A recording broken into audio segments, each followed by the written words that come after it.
peternak, selamat datang di Podcast atau Fosmapet Podcast. Nah, ini adalah tempatnya ngobrol-ngobrol santai tapi tetap bermanfaat nih dalam bidang peternakan.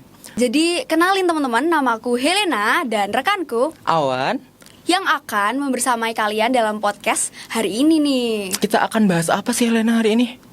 Oke, kita bakal bahas topik-topik yang menarik nih pastinya Awan seputar kesejahteraan hewan, tren terbaru, dan hal-hal yang menarik dalam bidang peternakan pastinya. Oke, dan istilah-istilah baru nih Helena, seperti apa?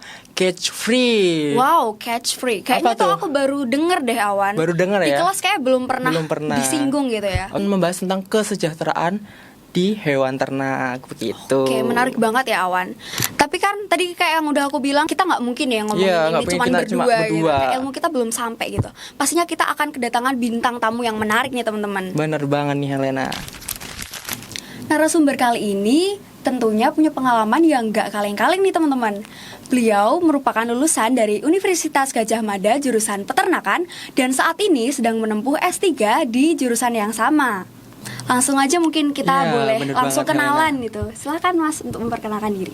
Baik, terima kasih dari mungkin manggilnya apa nih, teman-teman atau apa? Boleh. Boleh. Ya, teman-teman ya. Jadi perkenalkan, nama saya Anom gitu. Saya perwakilan dari Indonesian Cage Free Association atau yang disingkat ICFA gitu.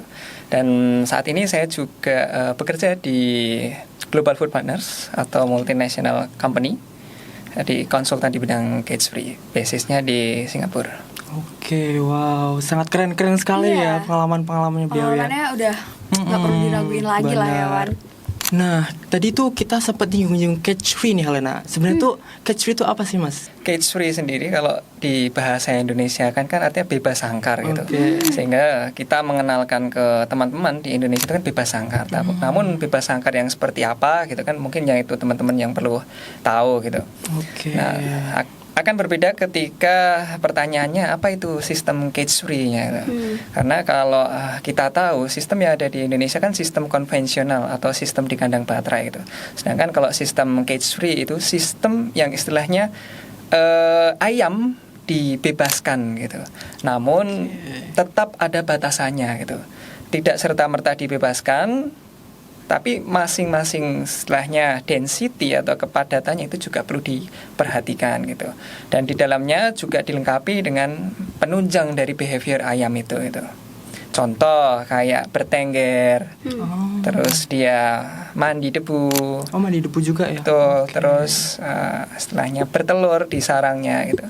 Cukup berbeda di kandang konvensional atau kandang baterai. Oke, karena biasanya kalau kita lihat tuh kalau kandang ayam petelur tuh biasanya langsung satu-satu gitu, langsung setiap hari bertelur satu berapa gitu. Sebenarnya kalau dari segi ayamnya yang dipelihara itu sama gitu. Ayam petelurnya sama jenisnya, baik itu Lohman, Isa ataupun yang lain. Namun yang membedakan adalah sistemnya gitu. Sistem di kandangnya gitu. Kalau teman-teman kan taunya konvensional atau baterai. Mungkin Iya. buat riset kan konvensional atau baterai gitu. Nah, kalau cage free ya sistem cage free-nya gitu. Dan sistem cage free pun itu juga bertingkat gitu. Ada yang namanya cage free, free range, pasture gitu, beda-beda. Kalau dari bentuk kandangnya itu yang dari perbedaan signifikan dari kandang konvensional sama kandang-kandang lainnya tuh apa sih Mas? Kepadatan kandang. Oh. Itu yang signifikan. Kalau misal di kandang konvensional atau di kandang baterai itu kan kita mungkin membayangkannya di kertas A4 mungkin ya. Iya. Luasan mungkin iya, seperti itu ya kalau bisa kebayang teman-teman. Tapi kalau untuk cage free sendiri itu ada perhitungannya gitu. Contoh kalau cage free itu di 0,14 ekor per meter persegi. Atau nanti dapatnya per meter itu dapat 7 gitu. Sehingga per meter persegi itu untuk ayamnya di fase bertelur itu dapat 7. 7 ekor gitu ya. Berarti itu kan kayak mereka tuh berkumpul ya, si ayam itu tuh kayak berkumpul gitu-gitu. Nah itu misal nih Mas, kayak ada satu ayam yang terjangkit penyakit. Nah itu apa nggak bahaya buat ayam-ayam yang lain? Betul. Itu memang tantangan dari sistem cage free. Sehingga manajemen itu cukup penting, biosecurity dan lain sebagainya gitu. Sehingga hampir sama kalau mungkin di konvensional atau di kandang baterai gitu, ketika kita tahu ada ayam yang sakit, oh ayam ini nggak bertelur gitu, kita bisa replacement gitu, karena tahu nih yang nggak berproduktif yang ini. Namun kalau cage free kita nggak tahu nih. Nah, ya. Tapi kalau ada ayam sakit, nah biasanya ada ciri-cirinya ayam yang sakit itu. Ayamnya menyendiri, tidak bergerombol dengan yang lainnya. Karena sifat ayam itu kan dia berkoloni sebenarnya. Bersosialisasi dengan yang lain-lainnya. Seperti itu. Oke. Ini Mas, latar belakang adanya cage free itu kenapa sih? Kenapa harus ada cage free? Kenapa nggak kita pakai konvensional aja gitu? Sebenarnya kalau untuk sistem cage free itu sendiri, ini udah lama di Uni Eropa gitu istilahnya. Jadi memang di Indonesia sedikit tertinggal kalau dari segi regulasi. Namun kalau dari segi pemeliharaan pada umumnya gitu, mungkin kakek nenek saya atau mungkin teman-teman yang ada di sini udah menerapkannya, namun nggak tahu namanya sistem cage free. Kalau tahu ayam kampung yang dipelihara di rumah, itu kan mereka dipelihara dengan sistem cage free gitu. Ayamnya diumbar gitu ya. Betul, ayamnya diumbar gitu. Nah, namun yang belum masuk istilahnya kan batasannya seberapa sih gitu. Nah, itu yang kita adopsi dari Eropa gitu. Soalnya tuh kadang ada ayam yang tertabak motor gitu-gitu. Betul. Di rumah tetangga gitu kan. Itu Mas. betul. Jadi batasan itu penting gitu ya Mas ya. Iya, betul. Berarti kan sebenarnya masyarakat Indonesia tuh sebenarnya kayak belum tahu ya, mungkin taunya tuh ya udah diumbar biasa aja nih. Kalau misalkan kita mau memulai untuk sistem cage free itu tadi, nah itu tuh apa sih Mas yang perlu dipersiapkan pertama kali supaya kita tuh bisa menjalankan itu tuh dengan baik gitu? Sebenarnya ada 3 atau 2 sampai 3 pertimbangan gitu. Contoh, preferensi peternak mau memelihara sistem yang seperti apa gitu. Cage free kah, free range kah, aviary kah, pasture atau yang lainnya gitu. Yang kedua dari segi cost gitu, ada segi biaya gitu. Kalau dari segi biaya kan cukup berbeda dengan kandang konvensional gitu. Nah ini mau dibuat yang cage free seperti apa gitu? Apakah cuma dibuat open house lalu ya ala kadarnya atau mau seperti apa? Yang ketiga adalah dari segi pasar atau marketnya gitu. Apakah memang di situ itu tersedia atau enggak gitu? Atau mungkin dari peternak memang ya saya mau pelihara cage free ya karena saya hobinya pelihara ayam gitu aja. Kalau kita lihat dari kesejahteraan hewan, salah satunya yang membedakan ada 5 freedom. Dasarnya itu ayam bebas dari rasa lapar. Di kandang baterai bebas nggak? Bebas. Sama. Bebas rasa sakit dan cekaman, bebas nggak konvensional? Bebas, benar. Lalu yang membedakan apa di salah satu ini? Kalau dari cekaman dan lain-lain, salah satunya adalah express to behavior. Apakah di kandang konvensional ayam itu bisa mengekspresikan perilaku alamiahnya? Nggak bisa dong. Karena itu kan dikurung ya. Benar. Karena ayam kalau mau dilihat dari behaviornya, pagi, siang, sampai malam itu kan berbeda.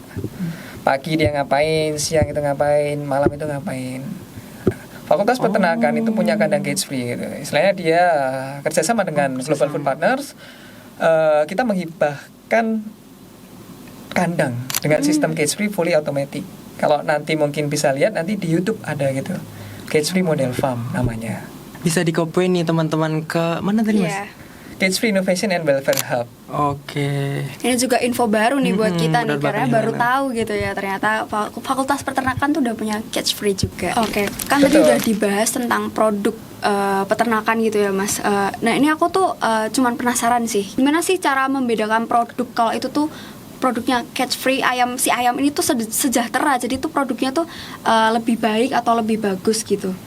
Kalau secara kasat mata kita dipaparkan dengan 2 telur gitu, apakah ini bisa dibedakan? Tentu tidak bisa. Secara orang awam, no. Namun yang bisa membedakan adalah dari segi labeling gitu. Pada umumnya cage free, free range atau lain sebagainya, mereka melabeli mereka dengan sertifikasi gitu. Nah di Indonesia belum ada gitu untuk sertifikasi cage free ini, lokal itu belum ada, sehingga dari ICFA itu juga kolaborasi dengan sertifikasi internasional yang namanya adalah HFAC atau Human Farm Animal Care. Gitu. Oke, ini mungkin agak time lapse ya Mas di pertanyaan yang sebelumnya tadi kan kayak tanda dari telurnya yang cage free itu kan cuman dari labeling doang ya. Berarti itu memungkinkan banget dong untuk ada pemalsuan ya Mas.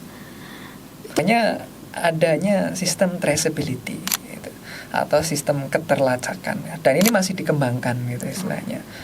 salah satu untuk penanggulangannya adalah sertifikasi cage free. Salah satu syaratnya ketika kita punya kandang cage free ya disertifikasi gitu, sertifikasi internasional.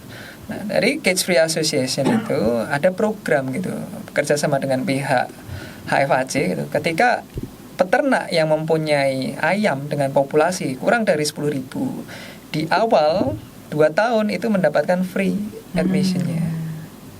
Sehingga ya silakan untuk mendaftarkan gitu. Namun kalau populasi yang lebih dari itu gitu dikenakan fee gitu terkait biaya sertifikasi. Kenapa diperlukan sertifikasi gitu? Karena kecurangan itu pasti bisa muncul gitu. Salah satunya saya punya cage free tapi saya punya kandang baterai juga. Nggak ada yang bisa menjamin telur yang saya jual itu kandang dari baterai gitu. Karena juga bentuknya sama, terus warnanya sama gitu. Betul. Nah, namun kalau udah tersertifikasi, ketika ketahuan melakukan kecurangan, nanti akan kena penalti gitu. Bisa saja sertifikatnya nanti dihapus, dicabut, ataupun ya udah berarti udah nggak bisa lagi nih SP-nya. Makanya trust itu penting gitu salah satunya. Mungkin kalau dari segi kandang sendiri Mas, itu tuh harus luasan berapa kali berapa atau seperti apa bentuknya, itu tuh udah ada aturannya sendiri gitu nggak? Jadi untuk sistem cage free ada tingkatannya gitu. Yang pertama adalah cage free indoor aja. Itu dengan kalau yang full liter gitu, itu dengan per ayamnya 0,14 ekor per meter persegi, atau per meternya itu bisa 7 gitu. Nah yang kedua nanti ada free range gitu. Yang membedakan apa gitu? Kalau yang free range itu ada akses indoor sama outdoornya gitu. Kalau cage free kan akses indoor aja nih. Jadi umbaran itu apakah bisa disebut cage free gitu? Bisa gitu. Namun kalau dia umbaran dia nggak bisa disebut free range. Kalau cage free nggak bisa disebut free range gitu. Karena dia nggak punya akses outdoor gitu. Akses outdoor itu juga ada perhitungannya. 0,19. Artinya nanti per meter perseginya itu sampai 4 sampai 5 per meter perseginya. Lebih kecil lagi. Free range itu tingkatan yang kedua. Ada tingkatan yang ketiga lagi. Namanya adalah pasture. Nah, kalau pasture itu lebih luas lagi gitu. Jadi 1 hektar itu untuk 1.000 sampai 10.000. Berarti besar banget ya itu. Luas banget. Luas banget. Itu kalau yang dari HFAC digolongkan seperti itu. Namun kalau penggolongan yang lainnya nanti ada sistem-sistem yang lainnya. Contoh, kayak yang bagian cage free tadi ada single tier. Single tier itu yang punya di model farm. Sebenarnya teman-teman rugi nggak bisa masuk di kandang percontohan yang punyanya Fakultas Peternakan, atau minimal lihat dari YouTube gitu. Nanti mungkin lihat dari YouTube gitu. Cage free Indonesia dan model farm gitu. Nah, itu yang tipe single tier gitu. Single tier itu artinya ya udah basisnya 1 lantai.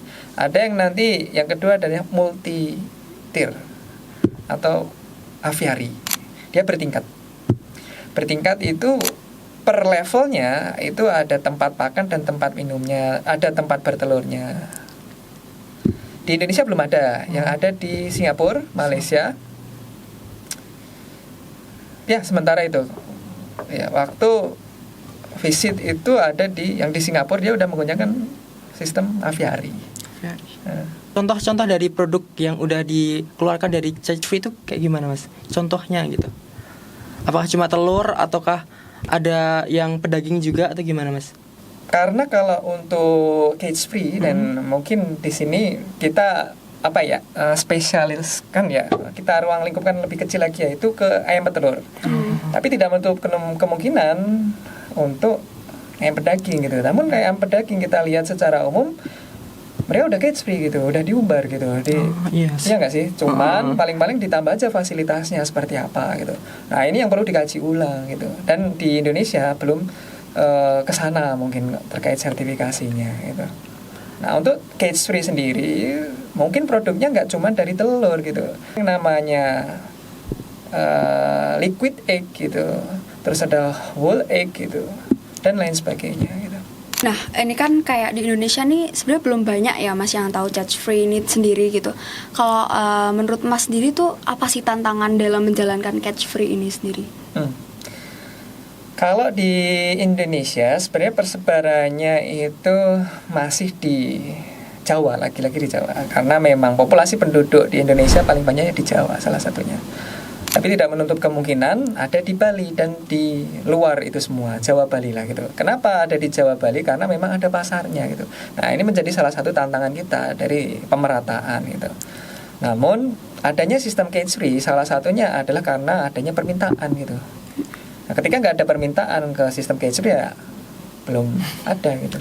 Kan tadi udah ada tantangannya nih. Menurut Mas Anom sendiri nih, sistem cage free itu untuk kedepannya itu seperti apa? Pengembangannya seperti apa begitu? Berkelanjutan dalam segi apa nih? Dari mungkin SDG atau yang lainnya? Mungkin dari SDG-nya dulu sih. Sebenarnya agak sulit sih kalau untuk cage free dibilang ke arah SDG karena salah satu produk peternakan kita juga menyumbang amonia gitu, salah satunya amonia lebih tinggi itu. Baik sapi, kambing domba, ayam dan sebagainya gitu. Namun kalau kita compare gitu, misal di baterai dengan cage free gitu. Saat ini gitu, kalau untuk dari segi cage free ataupun free range gitu, dari segi kotoran gitu, dia mengurangi bau dibandingkan di konvensional atau baterai. Kenapa? Karena di cage free itu kan ada liter atau skamnya. Skam atau liter itu salah satu fungsinya untuk menyerap air. Nah, sehingga bau dari ekskreta gitu, istilahnya campuran dari cairan dan kotorannya, yang bagian cair itu bisa terserap.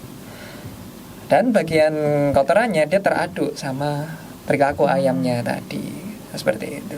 Kan tadi Kak dari segi itu udah dibahas. Kalau misalkan dari keberlanjutan yang dimaksud itu kayak apakah mungkin peternak-peternak itu jadi terinspirasi gitu. Menurut Mas Anom itu worth it gak sih buat dicoba buat dari peternak lain gitu? Oke, kalau itu nanti arahnya ke tren ya. Tren cage free range ini sedikit demi sedikit naik gitu. Karena mulai di 2019 itu masuk, terkendala waktu itu Covid. 2020, 2021 itu mulai sedikit demi sedikit naik gitu. Di Bali juga nggak cuma 1, 2, 3. Artinya kalau dilihat dari segi perkembangannya, perkembangan dari sistem cage free ini ada gitu. Namun lagi-lagi kita nggak bisa secara masif gitu. Kenapa nggak bisa masif? Karena salah satunya di permintaan tadi. Cost di cage free itu salah satunya biasa lebih tinggi dibandingkan dengan konvensional atau kandang baterai. Sehingga untuk menutup hal itu, harga telur atau cage free atau free range biasanya lebih mahal. Mungkin nih dari Mas Anom sendiri ada tips and trick nggak untuk kita mahasiswa atau lulusan Fakultas Peternakan fresh graduate itu untuk memulai usaha cage free ini? Sebenarnya kalau dari segi tips dan lain mungkin banyakin ini sih, training, magang dan sebagainya. Karena itu ya istilahnya membuka wawasan kita gitu. Nggak cuma kandang konvensional nih gitu untuk ayam petelur tuh. Ternyata ada sistem cage free, ada free range gitu. Itu perbanyak dulu. Ilmunya dapat. Ternyata tantangannya seperti itu. Nah, tinggal kalian nanti opsinya mau mengembangkan atau enggaknya. Jadi yang penting kita tahu dulu gitu ya Wan. Ya. Nah, Mas Anom, kita tuh juga mau tanya nih tentang cage free tadi tuh meningkatkan produktivitasnya tuh gimana dibandingkan dengan close house gitu. Gimana sih produktivitasnya dari cage free ini? Kalau yang untuk close house itu kan lingkungan dan lain sebagainya kan kita bisa ngatur tuh. Sehingga di dalam kandang gitu istilahnya kita memang mengoptimalkan sesuai dengan pemeliharaan ayamnya gitu. Sehingga faktor-faktor seperti suhu, kelembapan dan lain sebagainya kita bisa kurangin gitu. Namun kalau dari open house gitu tantangannya akan banyak gitu. Contoh lingkungan, mungkin dari daerah sekitar ada yang pelihara ayam juga, sehingga ada yang kena penyakit bisa kena di open house-nya gitu. Sehingga kalau ditanya terkait produktivitasnya gitu, tentu lebih tinggi bagian close house-nya gitu. Okay. Namun perhitungan di close house itu kan juga harus diperhitungkan juga. Contohnya kita punya kandang close house gitu, tapi luasannya kecil gitu. Kalau yang di Fakultas Peternakan itu kan luasan di 10 kali 40 meter gitu. Dan cuma satu lantai ya? Ya, dan satu lantai, dan populasi sekarang itu di 2.500-an gitu. Kalau kita lihat apakah ideal untuk kandang close house gitu? Belum ya mas ya, harusnya. Ideal atau enggaknya sebenarnya banyak perhitungannya gitu. Okay. Namun yang perlu ditekankan di sini adalah cost yang dikeluarkan dari segi kita maintenance close house tadi, listriknya, kipasnya, gitu. Tunnel untuk egg collecting automaticnya, itu kan pasti akan lebih tinggi gitu. Nah, sehingga kalau dilihat dari produksi lebih tinggi yang close house. Namun kalau dari segi costnya gitu, yang close house pasti akan lebih tinggi biaya maintenance-nya gitu. Tapi masing-masing mempunyai Kelebihan dan iya, benar. Kayak mungkin yang di bagian di kandang close house, telurnya itu akan lebih bersih, lebih awet dibandingkan dengan yang open house gitu. Salah satunya seperti itu. Nah, yang kedua adalah ketika dibandingkan dengan kandang konvensional gitu. Mungkin sama-sama open house gitu ya. Biar kan banyak yang open house gitu. Konvensional untuk kandang baterai itu ada edge frame, ada A-frame gitu. Jadi kalau teman-teman apa sih mas edge frame itu, apa sih A-frame itu gitu. Nah kalau A-frame itu kandang konvensional, kandang baterai, ayamnya bentuknya seperti A kandangnya, kotak tapi dia bertingkat, tingkatnya miring. Namun kalau edge frame dia lurus gitu. Itu edge frame. Nah kalau yang di kandang cage free yang konvensional rata-rata kita pakainya yang single tier floor base atau yang alasnya itu menggunakan sekam. Kalau ditanya produktivitasnya lebih tinggi yang mana gitu. Kalau dari segi produktivitas sebenarnya sama-sama tergantung dari manajemen kandang atau manajemen pemeliharaannya. Namun kalau bisa dikatakan stabilnya gitu, di kandang baterai itu lebih stabil dibandingkan yang cage free. Kenapa ataupun free range gitu. Kenapa di kandang konvensional baterai itu lebih stabil gitu? Karena kita tahu ayam yang nggak bertelur yang mana, terus ayam yang sakit langsung dikasih treatment, terus pemeliharaannya mungkin ada kandang karantina tinggal dipisahkan. Sedangkan kalau kandang cage free nggak bisa. Iya, sudah diumbar gitu. Iya benar. Kalau udah diumbar kita nggak tahu yang sakit yang mana. Oh ini yang sakit. Padahal kemarin habis puncak nih gitu. Habis puncak di angka 92-94% kalau cage free yang kandang close house tadi. Tapi kalau yang kandang baterai itu bisa 98%-an gitu. Nah, contoh yang tadi ya, kenapa tadi yang konvensional bisa stabil? Ya, karena seperti itu, ketika ada yang sakit langsung dikasih treatment obatnya, ketika ayamnya nggak bertelur nanti bisa dikaling, mungkin selama seminggu dia nggak bertelur bisa dipindahkan. Kalau cage free nggak tahu. Ketika ayam kena sakit gitu, salah satu sakit pasti akan nyebar ke yang lainnya gitu. Nah, ketika ayam itu sakit satu dan produksinya udah turun, naikinnya yang sulit. Gitu. Dan itu bisa menular ke ayam-ayam yang lain ya mas? Pasti. Nah makanya kunci salah satunya dari biosecurity gitu. Jadi ketika ada kayak kunjungan kandang gitu, itu harus dicek. Kandang yang ada di Fakultas Peternakan model farm itu ya, yang ada di Kalijeruk itu udah bersertifikasi HFAC internasional. Sehingga ketika kalian akan masuk pasti akan ditanya gitu, apakah 48 jam sebelumnya kalian pernah masuk di kandang unggas? Nah, kalau pernah nggak boleh masuk. Itu salah satu basic security untuk mengisi buku tamu. Sebelum masuk pun itu juga ada sprayingnya di depan. Nah ketika masuk ada zonanya merah, kuning, ke hijau. Nah kalau udah sampai ke sertifikasi memang tahapannya seperti itu, sangat rigid sekali gitu. Dan untuk masuk ke kandang di dalamnya itu juga nggak bisa langsung masuk gitu, harus ada kepentingannya. Nah sehingga di kandang cage free range ini memang biosecurity sangat penting gitu untuk menghindari adanya penyakit antara satu dengan yang lainnya, seperti itu. Hari ini informatif banget ya Wan. Benar gitu. banget nih Helena, wow. Gitu.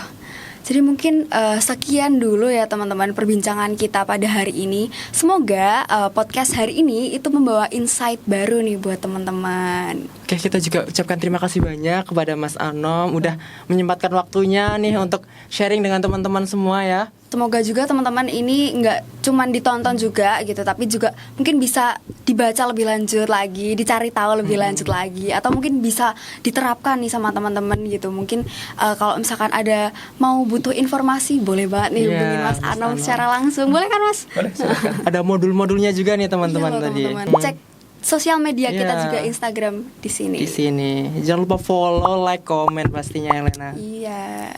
Oke, mungkin segitu dulu kali ya, Wan. Oke, Helena. Sekali lagi terima kasih ya Mas Makasih Anom banyak. udah bersedia untuk hadir di sini dan juga jadi pembicara yang keren banget dan informatif banget. Semoga kita bisa ketemu di lain kesempatan. Iya, boleh.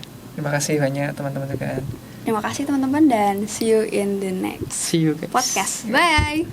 Fosmapet, salam sains.